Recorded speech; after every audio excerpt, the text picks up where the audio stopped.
যত হাদিস বর্ণনাকারী আছে, mister A, mister B, mister C, mister D, প্রত্যেক হাদিস বর্ণনাকারী তাদের জীবনী, কোথায় জন্ম, কার কাছে পড়েছে, কাকে পড়িয়েছে, স্থানীয় লোকজন তাকে কি বলে জানতো, সততা কতটুকু আছে, সত্যবাদিতা কতটুকু আছে, নির্ভরযোগ্যতা কতটুকু, সবকিছু লিখে পরবর্তী প্রজন্মের জন্য কিতাব সহ হাতে ধরিয়ে দিয়েছে। এখন আপনি যখন বলেন আমার নবী এই কথা বলেছেন, আমি তখন বলি কোথায় পেয়েছেন? অমুক হাদিসে।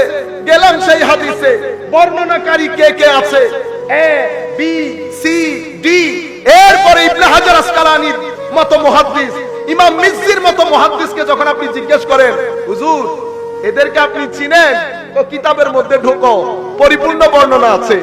এই ঘটনা আসমানের নিচে জমিনের উপরে শুধু আমার নবী ইলমে হাদিসের ক্ষেত্রে হয়েছে। পৃথিবীর কখনো কোন ধর্ম প্রচারকে বাণী সংরক্ষণের জন্য তাদের যারা উম্মত এত স্যাক্রিফাইস করে নাই। কেমন স্যাক্রিফাইস জানেন?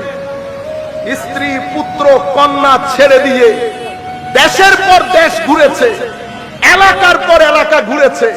শুধুমাত্র উদ্দেশ্য ছিল একটা, আমার নবীর কথাগুলো যেন নির্ভুলভাবে পরবর্তী প্রজন্মের কাছে পৌঁছে।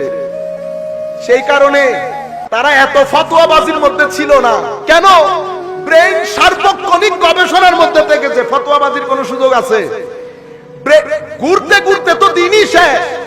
লেখাপড়া, রাতের দিনে জিহাদে আসগর, দিনে জিহাদে আকবর, রাতে জিহাদে আসগর, রাতে সিজদায়, দিনে ইলম তলবে, পরবর্তী প্রজন্মের জন্য জিনিসগুলো যেন সহজ হয়ে যায়।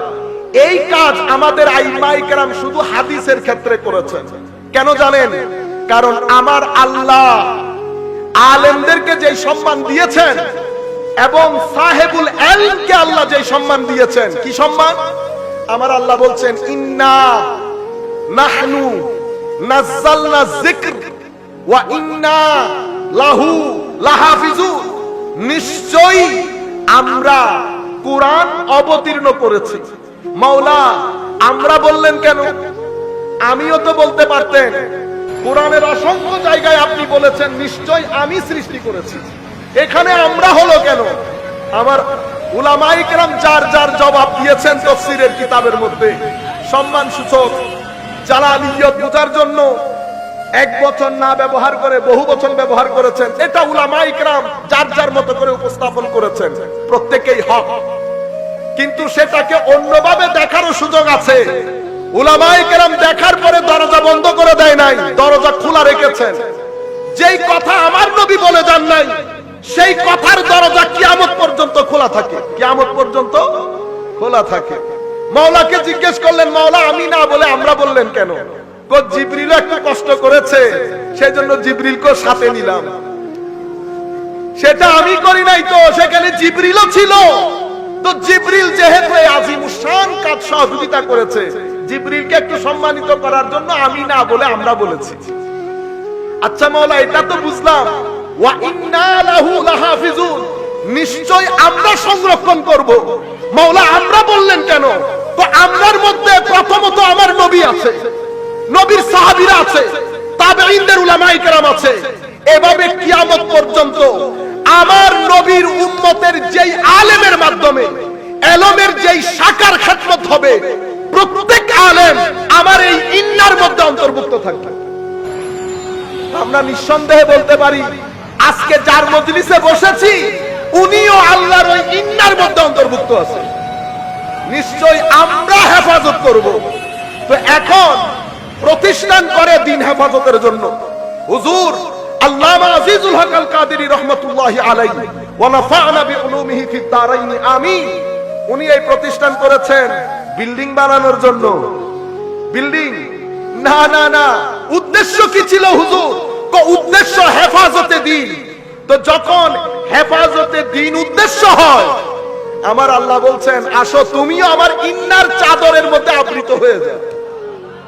মাওলায়ে করিম হুজুরকেও ইন্নার চাদরে আবৃত করেছে। সেই কারণে উলামায়ে কেরাম কি পরিমাণ গ্রিডি ছিলেন ইলমের প্রতি, হযরতে আব্দুল্লাহ ইবনে মুবারক রাদিয়াল্লাহু আনহু উম্মতে মুসলিমার যেই কয়েকজন আমায়েদে ইলম আছে, ইলমের স্তম্ভ, হুজুর ইমামে আযম আবু হানিফা রাদিয়াল্লাহু তাআলা আনহু বড় শফিক ছাত্র, সেই ব্যক্তি যিনি আবু হানিফাকে ইমামে আজম বলেছেন, যিনি হুজুর ইমাম বুখারীর দাদা উস্তাদ হযরতে আব্দুল্লাহ ইবনে মুবারক রাহমাতুল্লাহি আলাইহি ওয়া নাফা'না বিউলুমিহি ওয়া বিহিলমিহি ওয়া বিইখলাসিহি ওয়া বিইখলাসিহি ওয়া বিহিকমাতিহি আমিন ইয়া রাব্বাল আলামিন। উনাকে জিজ্ঞেস করা হয়েছিল মানুষ কাকে বলে, উনি বলেছেন আল উলামা। মানুষ কাকে বলে? তো মানুষ আলেমকে বলে। তো বাকিগুলা মানুষ না? মানুষ। তবে আল্লাহ রাব্বুল আলামিন মানুষকে, ওই মানুষকে মানুষ বলেছেন যাদেরকে মাওলা প্রজ্ঞা দান করেছেন।